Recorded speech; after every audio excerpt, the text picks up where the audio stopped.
بسم اللہ الرحمن الرحیم۔ کیا حضرت علی رضی اللہ تعالیٰ عنہ پر شب و شتم، لعنت اور طعنہ زنی کیا جاتا تھا، اور یہ کس کے ایما پر کیا جاتا تھا، اور کتنے سال تک یہ فعل جاری رہا، اور اس کے پیچھے کار فرما عوامل کون سے تھے، اور کون سے افراد اس فعل میں شامل تھے؟ محترم ساتھیو، طریق اسلام کے صحیح حقائق اور دراصل نہایت تلخ حقائق ہیں۔ ان کو قبول کرنا ایک بہت ہی مشکل امر ہے، کیونکہ جس اسلامی سلطنت کی بنیاد نبی صلی اللہ علیہ وآلہ وسلم نے رکھی، اور جس کی آبیاری خلفائے راشد بن اور دیگر صحابہ کرام علیہم اجمعین نے اپنی جانوں کے نذرانے پیش کر کے، وہ چمن اتحاد امت مرجھانے کیوں لگا، اور نبی صلی اللہ علیہ وآلہ وسلم کے تربیت یافتہ ہدایت اور روشنی کے مینار صحابہ کرام کیوں تھوڑے ہی عرصے کے بعد آپس میں بغض اور عداوتوں کا شکار ہو گئے؟ اس سلسلے کی ایک کڑی مولائے کائنات علی رضی اللہ تعالیٰ عنہ پر سب و شتم کا ہونا بھی ہے، جو کہ لاتعداد مستند روایات سے ثابت ہے۔ ساتھیو، عربی لفظ میں اس سب و شتم کے معنی یعنی گالی دینا بھی ہیں، کسی کو غلط کہنا بھی ہے، کسی کو کسی بات پر ٹوکنا بھی ہے، اور کسی کو آڑے ہاتھوں لینا اور تنقید کرنے کو بھی سب ہی کہتے ہیں۔ اہل تشیع کی طرف سے اکثر اوقات یہ بات کہی جاتی ہے کہ حضرت معاویہ نے اپنے گورنروں کو یہ حکم دے رکھا تھا کہ ہر خطبہ میں امیر المومنین حضرت علی رضی اللہ تعالیٰ عنہ کو گالیاں دیں اور انہیں برا بھلا کہیں۔ اس کام کو وہ خود بھی کرتے تھے، اپنے ہر خطبہ میں سیدنا علی رضی اللہ تعالیٰ عنہ کو برا بھلا کہتے تھے، اور یہ بھی کہتے تھے کہ جب امیر المومنین علی پر معاویہ ابن ابو سفیان کی طرف سے سب و شتم کرنے کی بات آتی ہے تو تعصب اور ناانصافی سے کام لیتے ہوئے مختلف علماء غلط بہانوں سے معاویہ کا دفاع کرتے ہیں، حالانکہ معاویہ نے اس کام کو ایک سنت میں تبدیل کر دیا تھا۔ لیکن اس کے باوجود یہاں پر لفظ سب و شتم، لعن کی توجیہ کرتے ہوئے معاویہ کے دامن پر کوئی دھبا نہیں لگنے دیتے۔ یہ کیسی انسانیت اور کیسا انصاف ہے کہ ممبر سے امیر المومنین حضرت علی رضی اللہ تعالیٰ عنہ پر معاویہ کی طرف سے سب و شتم کرنا تو کوئی بات نہیں، لیکن ابو بکر صدیق رضی اللہ تعالیٰ عنہ اور عمر رضی اللہ تعالیٰ عنہ پر سب و شتم کرنے سے مسلمان کافر بن جاتا ہے، اور اس کی جان و مال اور ناموس سے سب حلال ہو جاتا ہے۔ کیا علی رضی اللہ تعالیٰ عنہ رسول خدا کے صحابی نہیں تھے؟ کیا علی رضی اللہ تعالیٰ عنہ رسول خدا کے خلیفہ اور جانشین نہیں تھے؟ کیا علی رضی اللہ تعالیٰ عنہ رسول خدا کے داماد اور ان کی بیٹی کے شوہر نہیں تھے؟ علی رضی اللہ تعالیٰ عنہ یہ سب کچھ تھے، تو پھر ان پر سب و شتم، لعن کو کیوں شرعی اور قانونی رنگ دیا جاتا ہے؟ اور جو ان پر اس بدعت کا آغاز کرتا ہے اور پھر اس بدعت کو سنت میں تبدیل کر دیتا ہے، اسے کیوں خال المومنین کا لقب دیا جاتا ہے؟ عزیزان گرامی، اہل شیعہ کا یہ اعتراض یقیناً قابل بحث ہے، کیونکہ مولا علی رضی اللہ تعالیٰ عنہ نے فرمایا، اس ذات کی قسم جس نے دانے کو پھاڑا اور روح کو تخلیق کیا، نبی امی صلی اللہ علیہ وآلہ وسلم نے مجھے بتا دیا تھا کہ میرے علی رضی اللہ تعالیٰ عنہ کے ساتھ مومن کے سوا کوئی محبت نہیں کرے گا اور منافق کے سوا کوئی بغض نہیں رکھے گا۔ علامہ ابن کثیر اور ابن تمیمہ اس کے بارے میں کیا لکھتے ہیں، آئیے جانتے ہیں۔ سب علی رضی اللہ تعالیٰ عنہ کی روایت حکومت امویہ کے زیر نگین علاقوں کی مساجد میں تقریباً 65 سال تک جاری رہی۔ یہ روایت معاویہ بن ابو سفیان کے حکم پر جاری ہوئی۔ اس کے حکم کے تحت علی رضی اللہ تعالیٰ عنہ اور ان کے خاندان کو اموی حکومت کی تمام مساجد میں جمعہ کے خطبہ کے دوران طعن و شتم، تشنیع کا نشانہ بنایا جاتا تھا۔ صحیح مسلم، ابن ماجہ اور ترمذی شریف کی متفقہ حدیث ہے کہ جب معاویہ نے سعد بن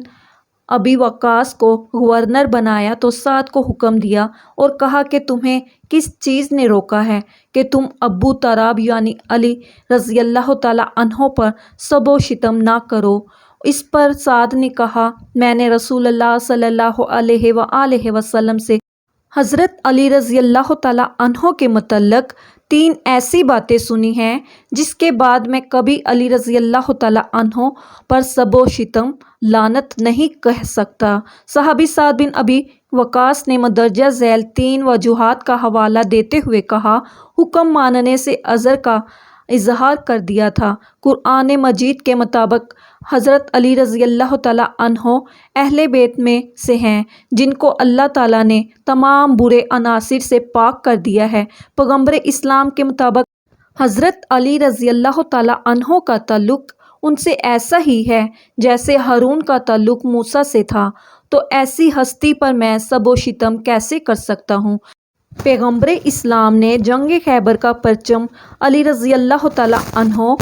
بن ابو طالب ہی کو عطا کیا تھا اور اللہ تعالیٰ نے ان کو فتح سے نوازا، اور ان کے پرچم نوازنے سے پہلے فرمایا تھا کہ میں کل ایک ایسے شخص کو پرچم دوں گا جو اللہ تعالیٰ سے اور اللہ تعالیٰ کے رسول سے محبت کرتا ہے، اور اللہ تعالیٰ اور اس کا رسول بھی اس سے محبت کرتا ہے، تو کیا ایسے شخص پر میں سب و شتم کروں؟ سعد بن ابی وقاص نے معاویہ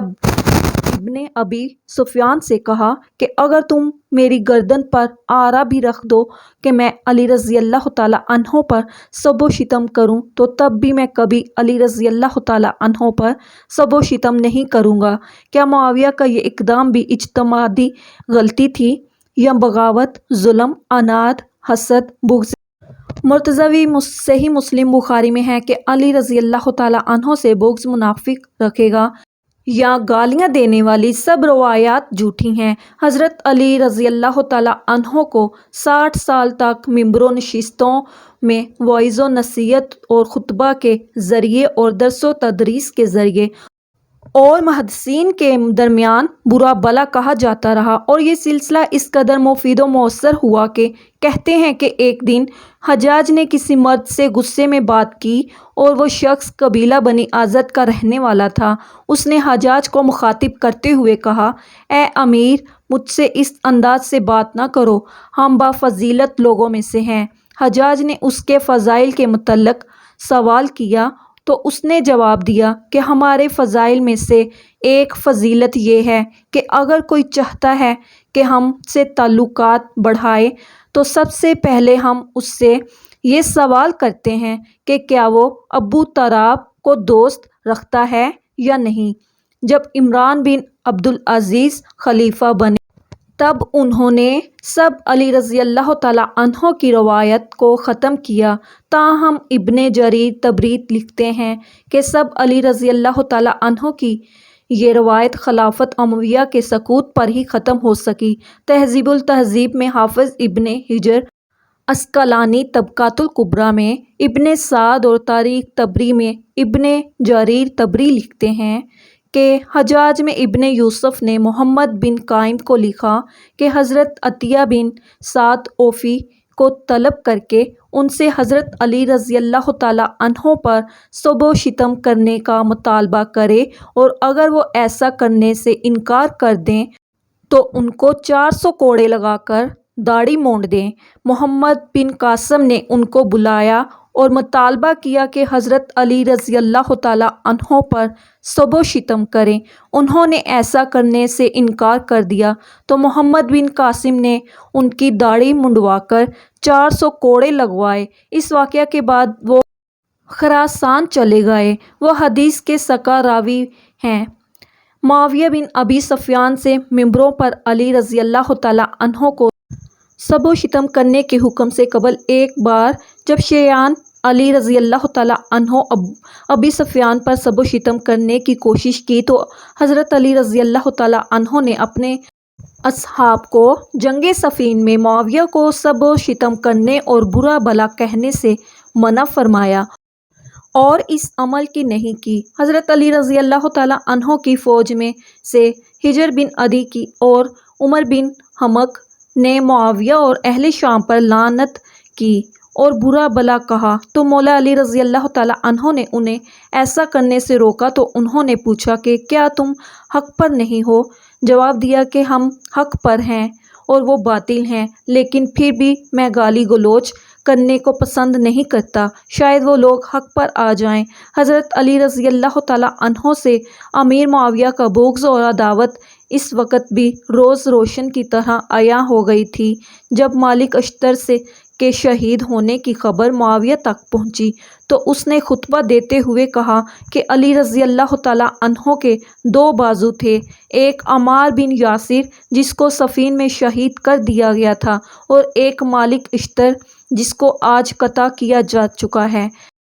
نہج البلاغہ میں آیا ہے کہ حضرت علی رضی اللہ تعالیٰ عنہ نے جنگ صفین کے موقع پر اپنے ساتھیوں میں سے چند آدمیوں کو سنا کہ وہ شامیوں پر سب و شتم کر رہے ہیں تو آپ نے فرمایا میں تمہارے لیے اس چیز کو پسند نہیں کرتا کہ تم گالیاں دینے لگو، اگر تم ان کے کرتوت کھولو اور ان کے صحیح حالات پیش کرو تو یہ ایک ٹھکانے کی بات ہے